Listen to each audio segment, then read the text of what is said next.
Hey guys, it's Kristen with HK Wax Center. I'm going to show you how to melt hard wax and how to get the right consistency with hard wax. I've actually made this video before, however, after rewatching it, I realized that I missed one major point with how to get the right consistency. And I get this question probably a dozen or so times a week, like how to properly melt it and how to get that honey or molasses type feel with hard wax. So figured I would just redo the video and go into more detail with exactly how I do it. Now, real quick, any questions, anything I don't answer, feel free to comment down below, like, subscribe, share. Also, if you are on Facebook, don't forget to check out Wax Club. It's for professionals only. Estheticians, cosmetologists, if you're currently enrolled in school, that's fine too. You are all welcome. So for me, like I said, this is how I heat my wax. I've been doing this a long time and this has worked the best for me. So I have had my warmer here. So as most of you guys know, obviously I've developed mermaid wax, and so I have this pot which I absolutely love. This is our Goliath 12-pound wax warmer. I've had it let's see, on for about 25 minutes. This is like the preheating stage, I kind of like to call it. So I don't put this all the way on high. I let it heat for about 20 to 25 minutes, right around, let's see here, the dial goes from 1 to 10 and I keep it right around 7. This warmer heats up to 120 degrees Celsius. So let's see, it's probably right around like 80 degrees, I would say. I personally don't turn it all the way up because this puppy works very well, and if I do that, the wax is going to be extremely hot and it will take a long time to cool. So yeah, I've had this sitting on here for about 25 minutes. Let me show you what it looks like. So I'll take this off real quick and kind of show you how it looks like at the moment, and then I'll go into detail about how I actually get it to the perfect consistency. So as you can see, the center block is still pretty solid. It is starting to melt. Obviously it's getting kind of, you know, sticky right there. But the outside edge of the wax is very melted. Like I said, this is on like 80 degrees Celsius, somewhere right around there. So this wax, so this is Mermaid Wax Signature Series. The color is Serena, the fuchsia. It has a very low melting point, so I don't have to melt this at the highest setting for it to actually break down. So keep that in mind. But yeah, like I said, this has been here for about 25 minutes. Now, I think one thing that a lot of people did not realize is that you cannot just turn the wax warmer on, leave it, let it melt, and then expect the wax to be perfect. It's not gonna work.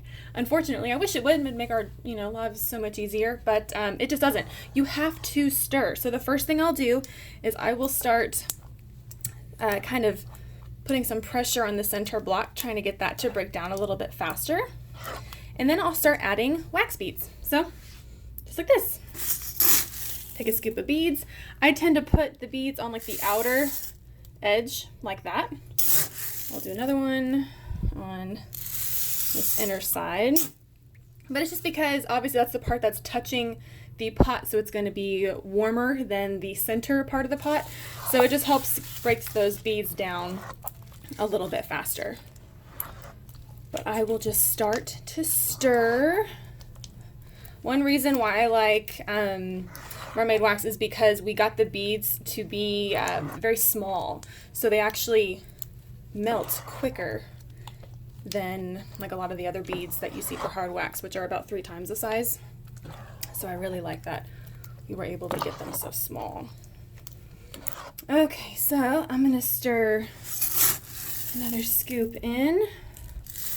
Normally when I leave for the day, I try to keep my pot about halfway full, so about 50%. If it's all the way full, it takes a longer time to melt because you just have more wax in there. And if there's like no wax in, it's gonna take you a bit to get everything to the right consistency since you have nothing to start with.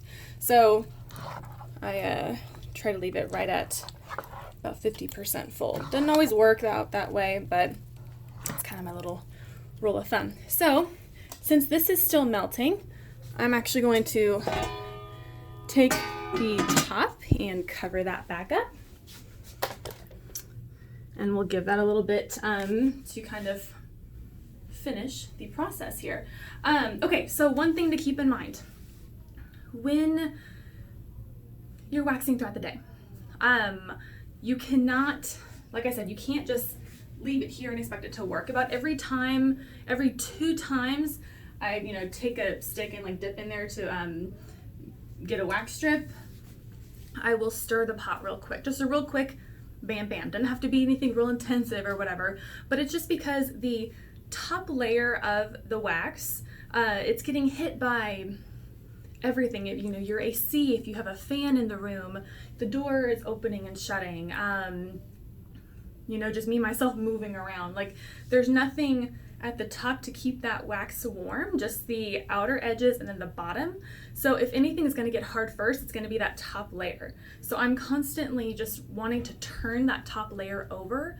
That way it ensures that it's going to stay the right consistency and it's not going to harden. Just adds more work for me, and I want to make this as easy as possible. So it really helps, like I said, about every 2 times. So even throughout the service while I'm waxing somebody, dip, lay one, dip, lay a strip, then stir real quick, do it again. Like it really becomes second nature. You'll be able to at some point look at the wax and know I gotta stir it.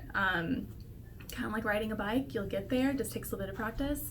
I don't recommend ever leaving your warmer unattended while it's turned on. If you have to leave for any reason, before you get here, whenever you leave to go home, turn the warmer off. It is a fire hazard. Depending on where you have your space, you don't want to be stuck with some kind of legal issue, so turn it off. Also, like if you're gonna step away and go to the bathroom or something like that, put the cover on the warmer. Like I said, with the AC hitting it, it's gonna be really easy for that top layer to harden, so and cool at that state. So if you just put the cover on, it helps to regulate the temperature in general. Also, if I have, maybe I'm not booked back to back and I have like a 15-minute gap or 30-minute gap and I'm still in my room, cleaning or whatever, but I'm not actually using the wax, just put the cover on. Super easy. I do it all the time. But yeah, I really think a lot of you guys, because like I said, I get constant questions, emails, phone calls, text messages, Facebook messages all the time, like how do I get the right consistency, like the center wax, it's like this hard block but the outer part's melted, and I'm like, well, you gotta stir it. And I think a lot of people think that they're stirring when they really aren't. This will be your life, is stirring this wax. I'm constantly stirring. If I'm in this room, even if I have like a friend come by and chat with me while I'm talking to them, I'm gonna go over and stir my wax. It should be a part of who you are. So let me check, because now it's been a couple minutes. I'm gonna check the consistency again, and I'll bring this over with me so you guys can see it. So you'll see that now this is much better. Almost all the beads are melted. Now there is still the center, if I can kind of dig center block in the center or in the middle of the pot, that's fine. So I can actually start using this wax. I do think a lot of people believe that the entire thing has to be melted in order for you to be able to start using it, which is just totally false. Not at all. You can absolutely start waxing people as long as the top or the outer edges is the right consistency. No problem. The rest will melt. Just because it's going to be in the pot all day, it's finally going to break down, so don't worry about that. So even now, like I have a lot of clients today, so I need to add more wax, and I did turn this down a little bit and add another scoop. Another thing to keep in mind, a huge question I get all the time, what's the best temperature for hard wax? There is no such thing as best temperature for hard wax.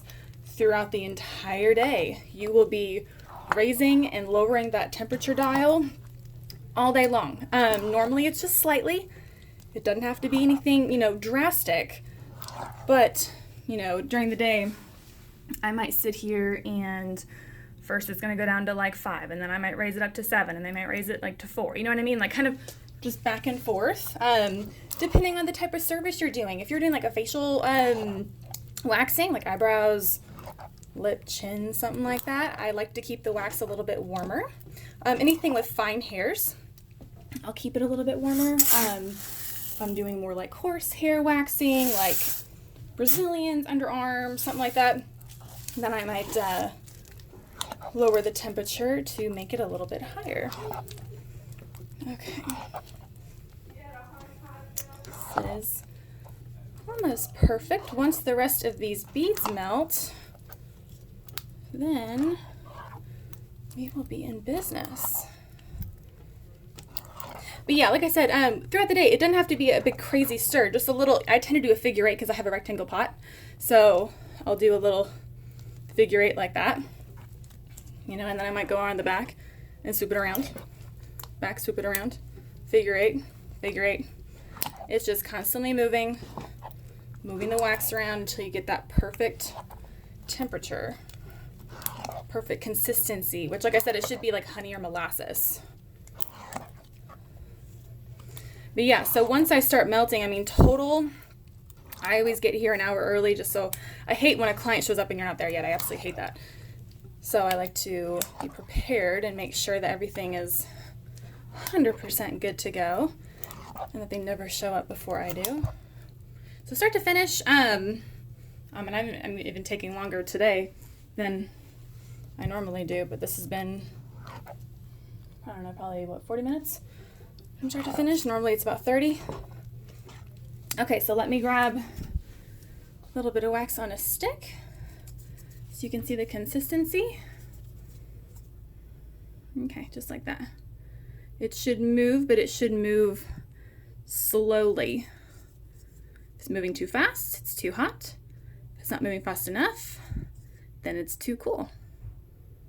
Just like that. Perfect. There we go. Okay.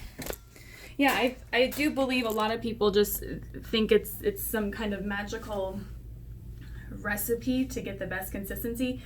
I promise you, it's really just stirring your wax and stirring it some more and stirring it some more. If you think you're stirring enough, you're probably not, so just go ahead and give it another stir. As repetitive as that sounds, it's just the truth. Any questions, let me know. I'm always happy to answer questions for you guys. Don't forget, comment down below, subscribe, or if you need to reach me, phone number 512-501-2767. Thanks, guys.